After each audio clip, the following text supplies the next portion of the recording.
যে group C এবং group D যাদের 2016 সালের প্যানেল অনুযায়ী সুপ্রিম কোর্টের নির্দেশে চাকরি চলে গিয়েছে, তাদেরকে গ্রুপ সিদেরকে 25,000 টাকা এবং গ্রুপ ডিদেরকে 20,000 টাকা করে প্রতি মাসে দেওয়া হবে।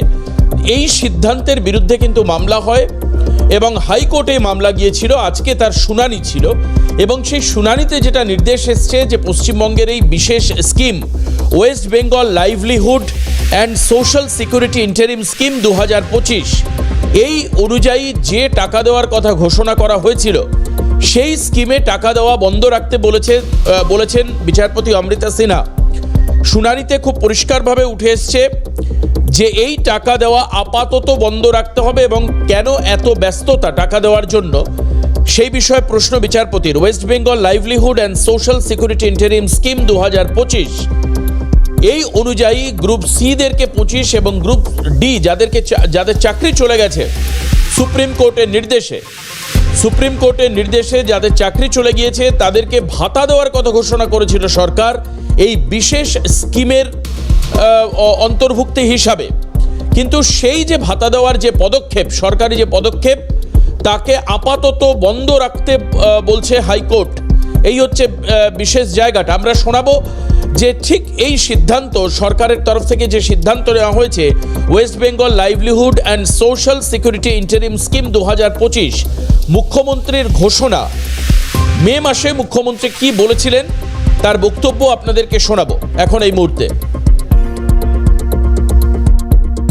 গ্রুপ সি ও ডিদের জন্য বেতন অনিবার্য পরিস্থিতি কোর্টের অর্ডার অনুযায়ী বন্ধ হয়ে যাওয়ায় তাদের সংসারগুলো অনেক প্রবলেমের মধ্যে আছে। তাই আজকে রাজ্য মন্ত্রিসভার অনুমতিক্রমে ওয়েস্ট বেঙ্গল লেবার ডিপার্টমেন্টের আন্ডারে West Bengal livelihood and social security interim স্কিমের নামে একটি স্কিম আমরা তৈরি করেছি।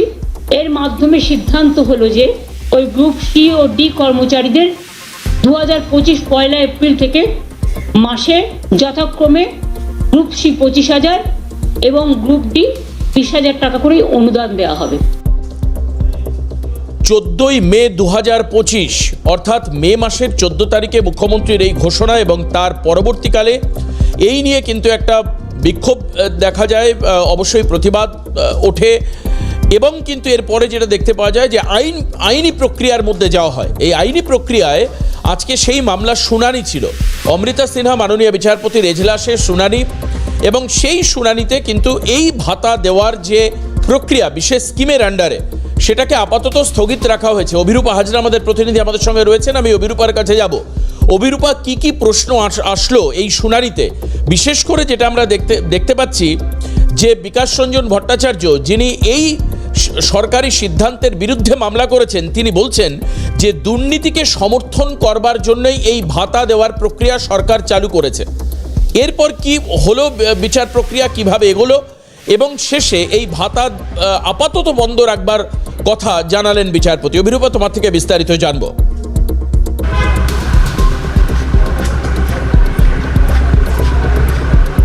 দেখো, গ্রুপ সি গ্রুপ ডির যাদের টেন্টেড অর্থাৎ সুপ্রিম কোর্টে যাদের টেন্টেড অযোগ্য বলে চিহ্নিতকরণ করা হয়েছিল তাদেরকে অর্থাৎ যারা চাকরি হারিয়েছেন তাদের ওই গ্রুপ সি গ্রুপ ডিদের ভাতা দেওয়ার কথা ঘোষণা করেছিলেন মুখ্যমন্ত্রী।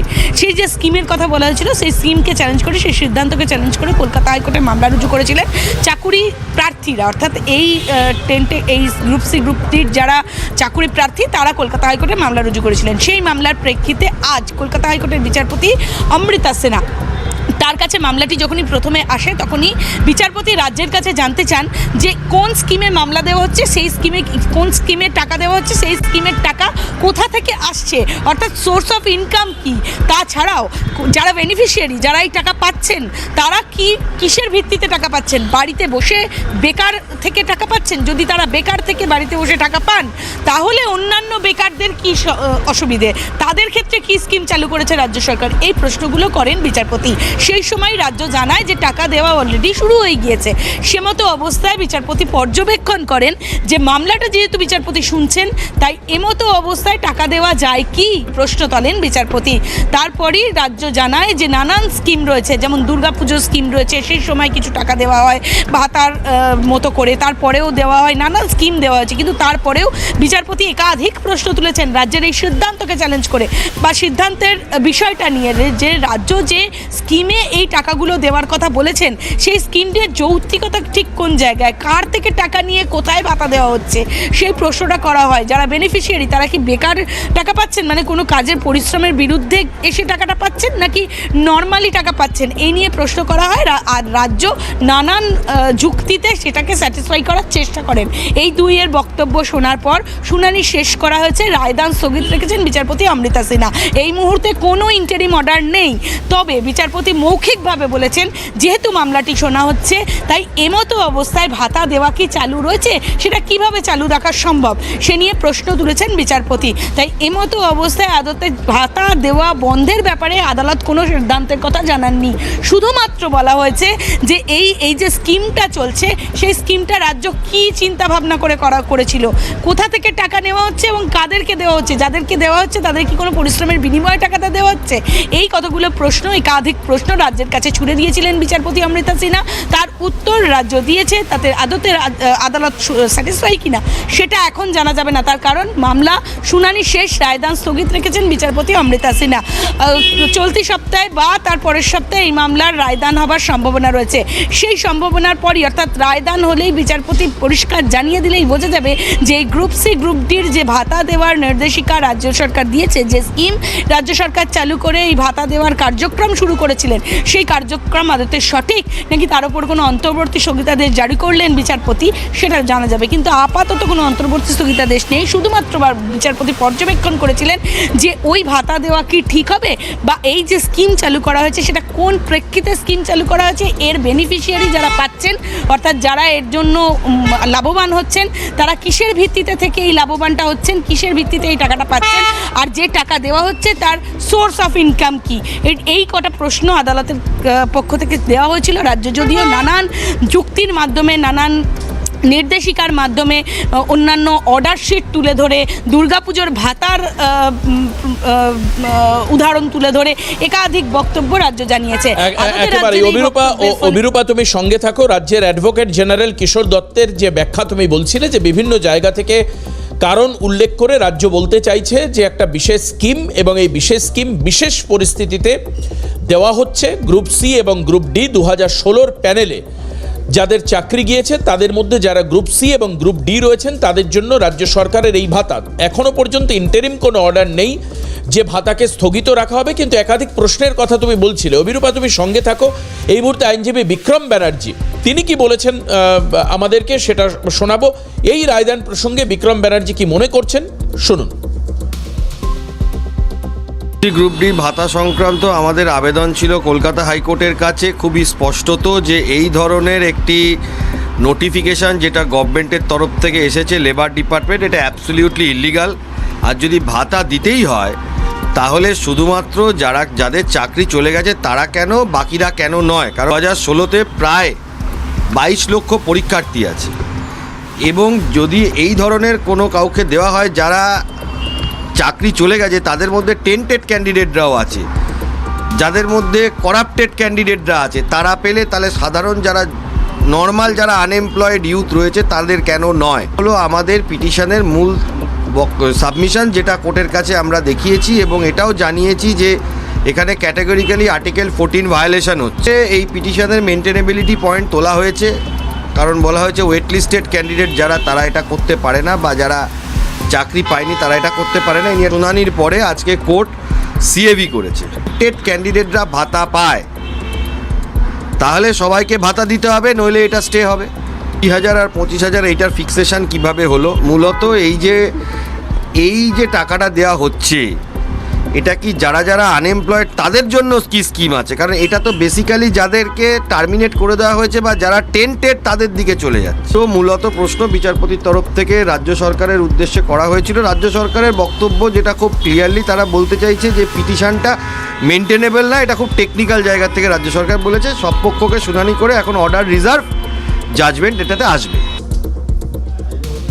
একেবারে যেটা আইনজীবী বিক্রম ব্যানার্জি বলছিলেন যে এই যে সরকারি যে সিদ্ধান্ত যে বিশেষ স্কিমের মাধ্যমে টাকা দেওয়া, এটা হচ্ছে যারা টার্মিনেটেড হয়েছে বা যারা টেন্টেড তাদেরকে সুবিধা দেওয়ার জন্য করা হচ্ছে বলে এই মামলা করা হয়, এই মামলা দায়ের করা হয় এবং সেই মামলা আপাতত শুনেছেন যেটা বোঝা যাচ্ছে আজকের পুরো বিচার প্রক্রিয়াতে তাতে সেটা শুনেছেন বিচারপতি অমৃতা সিনহা এবং তিনি একাধিক প্রশ্ন করেছেন, ঠিক যেরকমটা আমাদের প্রতিনিধি অভিরূপা আমাদেরকে জানাচ্ছিল যে এই যে টাকা পাচ্ছে গ্রুপ সি তারা পাচ্ছে 25,000 করে, গ্রুপ ডি পাচ্ছে 20,000 করে, এই West Bengal livelihood and social security স্কিমের এই টাকা যে দেওয়া হচ্ছে তার বিনিময়ে যারা টাকা পাচ্ছেন তাদের কি কোনো কাজ করতে হবে নাকি বাড়িতে বসেই তারাই টাকা পাবেন? এবং এই যে 25,000 এবং 20,000 টাকার যে অঙ্কটা ঠিক করা হয়েছে, এই অঙ্ক ঠিক করার পেছনে কোন কারণগুলো কাজ করেছে, অর্থাৎ 20,000 এবং 25,000 এই টাকার অঙ্কটা স্থির করা হলো কিভাবে, সেটা নিয়েও কিন্তু বিচারপতি প্রশ্ন করেছেন। পাশাপাশি কতজন এই টাকা পাচ্ছেন তার সঠিক সংখ্যা রাজ্য সরকার কোনো নিশ্চিত করেছেন কিনা সেই সংখ্যাটা, সেটাও জানতে চেয়েছেন আজকে বিচারপতি। সঙ্গে সঙ্গে অতীতের কোনো ক্ষেত্রে, অর্থাৎ অতীতের কোনো মামলা বা অতীতের কোনো ইনসিডেন্ট এই ধরনের ক্ষেত্রে এই প্রেক্ষিতে টাকা দেওয়া হয়েছে কিনা সেই বিষয় তিনি জানতে চেয়েছেন। যেরকমটা অভিরূপা বলছিল একাধিক পয়েন্ট, আর অন্যদিকে রাজ্যের ক্ষেত্রে যেটা হয়েছে সেটা হচ্ছে রাজ্যের অ্যাডভোকেট জেনারেল কিশোর দত্ত তিনি একাধিক পয়েন্ট উল্লেখ করেছেন এবং পয়েন্ট উল্লেখ করে বলেছেন যে বিশেষ প্রেক্ষিতে এই টাকা দেওয়ার পেছনে যে যৌক্তিক কারণগুলো রয়েছে, অর্থাৎ যে লজিক্যাল রিজনগুলো রয়েছে, সেগুলো কিশোর দত্ত সামনে তুলে ধরবার চেষ্টা করেছেন। পরবর্তীতে শুনানি হবে, অভিরূপা বলছিল এখনও পর্যন্ত সেই অর্থে কোনো নির্দেশ আসেনি কোর্টের তরফ থেকে। তবে এটাও ঠিক অভিরূপা, আমি তোমার কাছে আরেকবার যাব অভিরূপা, এটা একেবারে বাস্তব যে আজকের এই বিচার প্রক্রিয়াতে এই যে টাকা দেওয়ার যে সিদ্ধান্ত, সেই সিদ্ধান্ত নিয়ে এত তাড়াহুড়ো কিসের, এই প্রশ্ন বা এই মন্তব্য বিচারপতি অমৃতা সিনহার কাছ থেকে এসছে। এর ব্যাখ্যাটা কি হবে? মানে এই যে বিচারপতি বলছেন যে তাড়াহুড়ো কিসের, তার মানে কি এই টাকা দেওয়া বা এই যে সাবসিডাইজ যে স্কিম তৈরি করা হচ্ছিল, যে স্পেশাল স্কিম, ইন্টারিম স্কিম, সেই স্কিমের ক্ষেত্রে তাড়াহুড়ো করা হয়েছে, সরকারি সিদ্ধান্ত নেওয়ার ক্ষেত্রে অতিরিক্ত ব্যস্ততা বা অতি সক্রিয়তা দেখানো হয়েছে, সেটাই কি বোঝাতে চাইলেন?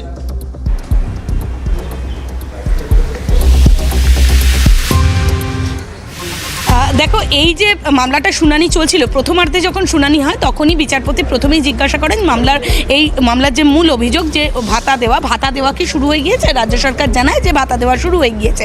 সে মতো অবস্থায় বিচারপতি প্রশ্ন করেন যে সুপ্রিম কোর্টের নির্দেশিকা এবং তারপর মুখ্যমন্ত্রীর বক্তব্য বা সেটার সবার সামনে সেটা বলা, এবং সেই মুখ্যমন্ত্রীর বক্তব্যের পরপরই ভাতা দেওয়ার জন্য যে নির্দিষ্ট নিয়ম রয়েছে সেই নিয়মগুলো সব কভার করে রাজ্য সরকার দেনান টাকা দেওয়া শুরু করে দিল। কোন স্কিম থেকে টাকা দিচ্ছে, কার থেকে টাকা এলো, যাদের দিচ্ছে বেনিফিশিয়ারি তারা কী জন্য টাকাটা পাচ্ছে, এই সমস্ত কিছু রেডি করার পরই কি টাকাটা দেওয়া হয়েছে, এই নিয়েই প্রশ্ন তুলতে গিয়েই বিচারপতি প্রশ্ন তোলেন। যে তুমি যে প্রসঙ্গটা তুললে, যে এই প্রসঙ্গটার কথা বিচারপতি তোলেন এবং তখনই বিচারপতিকে স্যাটিসফাই করার জন্য তারা জানান যে মুখ্যমন্ত্রী যে সময় এই বক্তব্যটা রেখেছিলেন সেই সময় যে স্কিমের কথা বলা হয়েছে সেই স্কিমটা আগে থেকেই তারা মাথায় ডিসাইড করে রেখেছিলেন এবং সেই কারণেই এই ভাতার কথা বলা হয়েছে এবং তারপরেই তার মুখ্যমন্ত্রী ঘোষণার পরপরই তারা এই ব্যবস্থা করা শুরু করে দিয়েছেন। কিন্তু আদতে সেই সমস্ত ভাতা দেওয়ার যে নিয়ম নির্দেশিকা রয়েছে সেই নির্দেশিকা মানা হয়েছে কিনা সেটা নিয়ে প্রশ্ন তুলেছিলেন বিচারপতি। একেবারে অভিরূপা, তুমি বলছো যে যেদিন মুখ্যমন্ত্রী ঘোষণা করেছেন আলটিমেটলি তার আগের দিন এই সিদ্ধান্ত নেওয়া হয়, এরপরে মুখ্যমন্ত্রীর ঘোষণা, অর্থাৎ 13 তারিখে যদি সিদ্ধান্ত নেওয়া হয়, 14 তারিখ মুখ্যমন্ত্রী মমতা বন্দ্যোপাধ্যায় ঘোষণা করেন এবং তারপর থেকে কিন্তু এই প্রক্রিয়া শুরু হয়, অর্থাৎ এই ইন্টারিম স্কিমের আন্ডারে ভাতা দেওয়ার যে প্রক্রিয়া সেই প্রক্রিয়া শুরু হয়। অভিরূপ, অবশ্যই এখানে আসবো তোমার কাছে আবারও, কিন্তু এই মুহূর্তে মুখ্যমন্ত্রী কি বলেছিলেন 14 তারিখে সেই বক্তব্য যেটা আমরা শোনালাম কিছুক্ষণ আগে, এই বক্তব্য আরও আরেকবার শোনাবো। 14 তারিখে একেবারে সাংবাদিক সম্মেলনে মুখ্যমন্ত্রী এই বিশেষ scheme West Bengal livelihood and social security interim scheme 2025-এর কথা ঘোষণা করেছিলেন। কি বলেছিলেন মুখ্যমন্ত্রী শোনাবো আপনাদের। গ্রুপ সি ও ডিদের জন্য বেতন অনিবার্য পরিস্থিতি কোর্টের অর্ডার অনুযায়ী বন্ধ হয়ে যাওয়ায় তাদের সংসারগুলো অনেক প্রবলেমের মধ্যে আছে। তাই আজকে রাজ্য মন্ত্রিসভার অনুমতিক্রমে ওয়েস্ট বেঙ্গল লেবার ডিপার্টমেন্টের আন্ডারে West Bengal livelihood and social security interim স্কিমের নামে একটি স্কিম আমরা তৈরি করেছি। এর মাধ্যমে সিদ্ধান্ত হলো যে ওই গ্রুপ সি ও ডি কর্মচারীদের 2025 পয়লা এপ্রিল থেকে মাসে যথাক্রমে গ্রুপ সি 25,000 এবং গ্রুপ ডি 20,000 টাকা করে অনুদান দেওয়া হবে।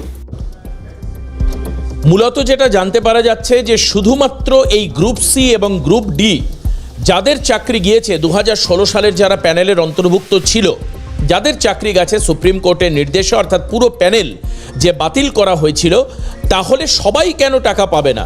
বরঞ্চ এটাও বলছেন আইনজীবীরা যে যারা পরীক্ষা দিয়েছিলেন সে বছর, অর্থাৎ প্রায় 31 লক্ষ পরীক্ষার্থী, তারা কেন টাকা পাবেন না? অর্থাৎ এই যদি ভাতা দেওয়ার ব্যবস্থা করা হয় তাহলে শুধুমাত্র এই প্রক্রিয়াতে ক্ষতিগ্রস্ত হয়েছে গ্রুপ সি এবং গ্রুপ ডি, সেটা কেন মনে করা হচ্ছে? কারণ বহু চাকরি প্রার্থী তো চাকরির আবেদন জানিয়েছিলেন, তারা কেন টাকা পাবেন না? বা যার অন্যান্য যাদের চাকরি গিয়েছে তারা কেন টাকা পাবেন না?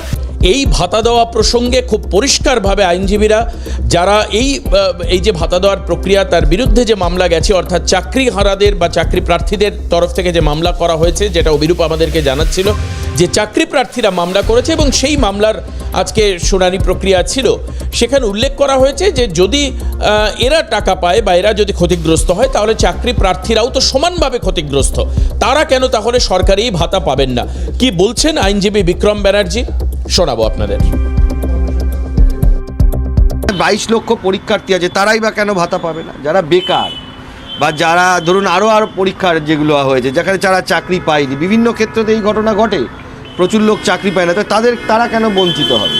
শুধুমাত্র টেন্টেডদের বাঁচানো মানে আমাদের অর্থ হচ্ছে হলো করাপশানকে রাজ্য সরকার আরও প্রতিষ্ঠা দিচ্ছে এই গ্রুপ সি গ্রুপ ডি স্কিমের মাধ্যমে। এটা আমাদের কোর্টের কাছে সাবমিশন ছিল। ফাইনালি এবার কোর্ট যেটা ডিসাইড করবেন সেটা কোর্ট ফাইনালি যা ডিসাইড করবেন সেটা হবে। ডেফিনেটলি এই ভাতা মামলার রায়দান আপাততভাবে স্থগিত রয়েছে। বিচার ব্যবস্থা কি সিদ্ধান্ত নেন সেদিকে সবাই তাকিয়ে রয়েছে, পরবর্তী আবার শুনানি রয়েছে, যেরকমটা অভিরূপ আমাদেরকে বলছিল। কিন্তু এই মুহূর্তে আপনাদেরকে শোনাবো যারা চাকরি হারা, অর্থাৎ শুধুমাত্র গ্রুপ সি আর গ্রুপ ডি নয়, 26,752 জনের চাকরি গিয়েছে প্যানেলের ত্রুটি থাকবার জন্য সুপ্রিম কোর্টের নির্দেশে। যারা চাকরি হারা তারা এই রায়দান স্থগিত এবং আজকের যে সওয়াল জবাব যে শুনানি, তারপর তারা কি বলছেন শোনাবো আপনাদের, শুনুন। কীভাবে দেখছে মানে যেদিন মমতা ব্যানার্জি এটা ঘোষণা, তো এটা বীজ বপন হয়ে গেছিলো যে উনি এটাই চাচ্ছেন। কারণ আজ প্রায় 2 মাস হয়ে গেল, উনি টাকাটা ঢুকাতে চাইলেন অবশ্যই ঢুকে দিতে পারতেন। যে ছেলেদের অবস্থা, যাদের কী অবস্থা দেখে উনি ঢুকাননি, তার মানে এটা তো বোঝাই যাচ্ছে বা উনি চাইছিলেন যে এইরকম কিছু একটা পরিস্থিতি হোক এবং স্টে হোক যাতে আটকে যায়। আর এইভাবেই দেখা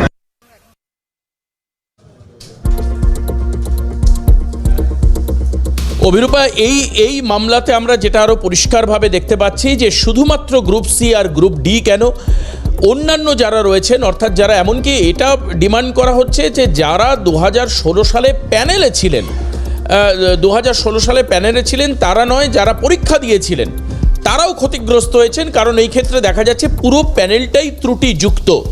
সেই কারণের জন্য যারা পরীক্ষা দিয়েছিলেন বা যারা চাকরি প্রার্থী ছিলেন, যারা দীর্ঘদিন ধরে রাস্তার পাশে বসে আন্দোলন করছিলেন তাদের ন্যায্য চাকরির দাবিতে, তারা বলছিলেন যে আমাদের চাকরিটা বিক্রি হয়ে গিয়েছে, তারাও নয়, বরঞ্চ যারা পরীক্ষা দিয়েছিলেন সবাই কিন্তু এই ভাতা পাওয়ার যোগ্য। এই মর্মেও কিন্তু আজকে অ্যাপিল করা হয়েছে এবং যেটা আমরা জানতে পারছিলাম, এই জায়গাটা কতটা গুরুত্বপূর্ণ।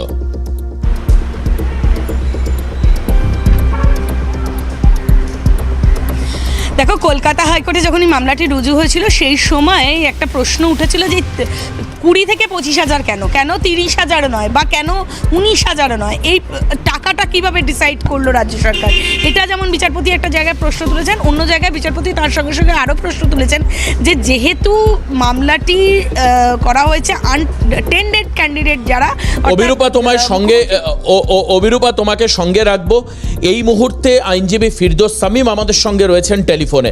শামীম সাহেব, আপনাকে স্বাগত জানাই। ক্যালকাটা নিউজ, আমি দেবাশিস রয়েছি আজকের এই বিশেষ অনুষ্ঠান 4টে চতুষ্কোণে। আপনার কাছে যেটা জানতে চাওয়ার, যে আপনারা যে অ্যাপিল করেছেন এবং সেই মর্মে এই ভাতা দেওয়ার সংক্রান্ত যে সিদ্ধান্ত, সেই রায়দান স্থগিত রয়েছে, কি মনে হচ্ছে এখন? আজকে শুনানি হয়েছে এবং উভয় পক্ষ, অর্থাৎ যারা রিট পিটিশনার তাদের পক্ষ থেকেও বলা হয়েছে, অ্যাজ ওয়েল এজ স্টেটের পক্ষ থেকে রাজ্যের অ্যাডভোকেট জেনারেল তিনি সাবমিশন রেখেছেন। উভয় পক্ষের শুনে জাস্টিস অমৃতা সিনহা তিনি মামলাটি এখন সিএবি করেছেন, ফলে মামলাটি যে কোনো সময় রায় প্রদান করবেন। যেখানে সাবমিশন খুব পরিষ্কার ছিল যে সুপ্রিম কোর্ট যেখানে দেখলো গ্রুপ সি গ্রুপ ডিতে হায়ার পার্সেন্টেজ অফ করাপশন রয়েছে, সেই জন্য ইভেন তাদের মিসলিনিয়াস অ্যাপ্লিকেশনে যখন তাদের চাওয়া হলো আবার অন্তত পক্ষে 31শে ডিসেম্বর পর্যন্ত চাকরি করতে দিতে, সেটাও অ্যালাউ করলো না। তাদের হয়েই বাড়িতে বসে বসে তারা 20,000 এবং 25,000 টাকা পাবে। আজকে কোর্ট নির্দিষ্ট প্রশ্ন করে যে এই 20,000 এবং 25,000 দেওয়ার পিছনে যুক্তি কি? তারা কি কোনো কাজ করবে নাকি বাড়িতে বসেই পাবে? ফলে এই যে এইভাবে যে পাবলিক মানি সেটা যে নষ্ট হচ্ছে, সেটা কোনোভাবেই কাঙ্ক্ষিত নয়। এটাই আমাদের বক্তব্য ছিল। এবং শুধু তাই না, সুপ্রিম কোর্টের নির্দেশের পরে সেই নির্দেশকে বাইপাস করে বেসিক্যালি একটা নতুন স্কিম নিয়ে এসে সেই স্কিমের মধ্যে এই টেন্টেড ক্যান্ডিডেট তাদেরকেও বেনিফিট দেবো এবং সেটা জনগণের পরের টাকায়, এটা কোনোভাবেই কাঙ্ক্ষিত নয়। এটাই বক্তব্য ছিল। আদালত বক্তব্য শোনার পরে আজকে রায়দানের জন্য স্থগিত রেখেছে। যে কোনো সময় রায়দান হতে পারে। আদালত যা রায় দেবে সেটাই সকলের জন্য বলবৎ হবে। বেশ, অনেক ধন্যবাদ। আইনজীবী ফিরদৌস শামীম আমাদের সঙ্গে ছিলেন। একেবারেই যেটা পরিষ্কার বলা হচ্ছিল যে এই মর্মে মামলা যেভাবে রায়দান আপাতত স্থগিত রয়েছে, সেক্ষেত্রে এই জায়গা থেকে দাঁড়িয়ে এই ভাতা দেওয়ার প্রক্রিয়া স্থগিত হবে, যেটা মনে করছেন আইনজীবী ফিরদৌস শামীম। আমাদের সঙ্গে অভিরূপা হাজরা আমাদের প্রতিনিধি ছিলেন। অভিরূপাকেও আপাতত ধন্যবাদ।